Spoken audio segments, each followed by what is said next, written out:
Assalamualaikum warahmatullahi wabarakatuh. Salam sejahtera bagi kita semua. Yang terhormat Kepala Sekolah SMA yang 1 Betis, Bapak Sumarno SDD MBD.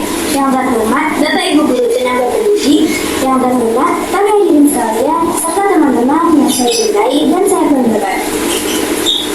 Pertama-tama, marilah kita panjatkan puji syukur terhadap Allah Subhanahu wa Ta'ala yang telah memberikan rahmat serta inayahnya kepada kita semua sehingga kita dapat berkumpul di tempat ini dalam keadaan sehat walafiat.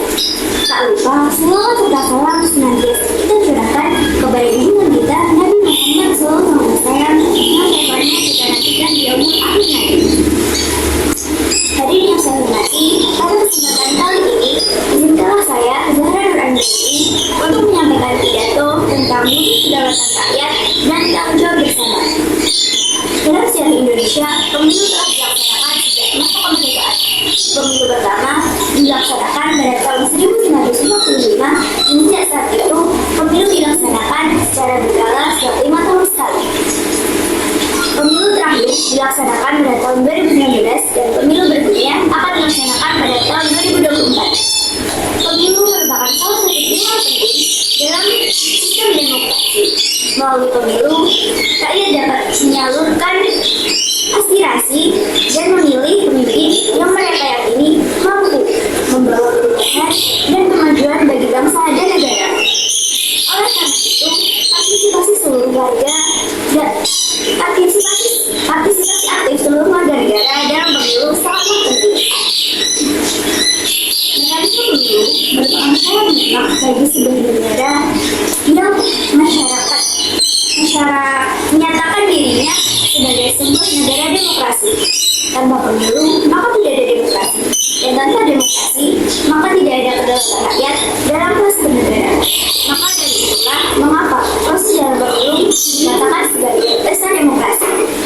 Karena di dalam proses pemilulah rakyat didudukkan pada tempat yang mulia untuk menentukan nasib perjalanan bangsa dan dalam rangka memilih pemimpinnya di lembaga eksekutif dan para wakilnya di lembaga legislatif. Konstitusi telah mengamanatkan agar pemilu harus berdasarkan pada prinsip langsung, umum, bebas, transparan, jujur dan adil. Langsung berarti setiap negara harus menggunakan hak pilihnya tanpa diwakili oleh siapapun. Umum berarti pemilu yang diselenggarakan harus terbuka untuk umum, bersifat transparan sehingga akuntabilitas pemilu dapat dipertanggungjawabkan kepada publik. Bebas berarti setiap warga negara memiliki hak untuk menentukan hak miliknya kepada setiap kandidat manapun tanpa tekanan dari siapapun. Rahasia berarti sebagai negara berhak untuk tidak menyiapkan kandidat yang dipilihnya di dalam proses pemilihan. Sedangkan jujur dan adil berarti setiap penyelenggara aparatur negara yang terlibat di dalam proses pemilu atau pilkada harus bersikap jujur dan adil dalam melaksanakan proses pemilu. Pada pemilu tahun 2020 ini, kita akan memilih presiden dan wakil presiden, anggota dewan perwakilan rakyat atau DPR, anggota dewan perwakilan daerah atau DPD, serta anggota dewan perwakilan rakyat daerah atau DPR. Setiap suara yang kita berikan akan menentukan masa depan bangsa dan negara kita selama 5 tahun ke depan.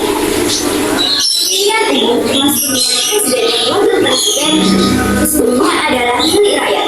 Rakyatlah yang berdaulat, suara rakyatlah yang kami dengar, termasuk yang harus didengar oleh para calon presiden dan para calon wakil presiden serta para elit politik yang lain. Besok, tanggal 14 Februari 2024 adalah Hari Saudara milik rakyat Indonesia. Para calon presiden dan calon wakil presiden telah diberikan ruang dan waktu untuk melakukan kampanye secara adil. Ini kiranya saudara-saudara yang memilih hak dan kesempatan untuk menjadikan pilihan secara bebas tanpa intimidasi dan tekanan dari siapapun. Oleh karena itu, sekali lagi gunakan hak saudara dengan sebaik-baik. Namun, dalam beberapa tahun terakhir, partisipasi rakyat dalam pemilu cenderung menurun. Hal ini disebabkan oleh berbagai faktor antara lain. Yang pertama, adanya tingkat kesadaran masyarakat tentang pentingnya pemilu. Yang kedua, adanya apatisme politik di kalangan masyarakat. Dan yang terakhir, adanya praktik politik uang dan kecurangan dalam pemilu. Untuk meningkatkan partisipasi rakyat dalam pemilu, perlu dilakukan berbagai upaya antara lain. Yang pertama, meningkatkan sosialisasi tentang pentingnya pemilu kepada masyarakat. Yang kedua, memberantas praktik politik uang dan kecurangan dalam pemilu. Dan yang terakhir, mempermudah akses masyarakat untuk mengikuti pemilu. Oleh karena itu, saya mengajak kepada seluruh warga negara yang telah memenuhi syarat untuk menggunakan hak pilihnya pada pemilu tahun 2024 ini.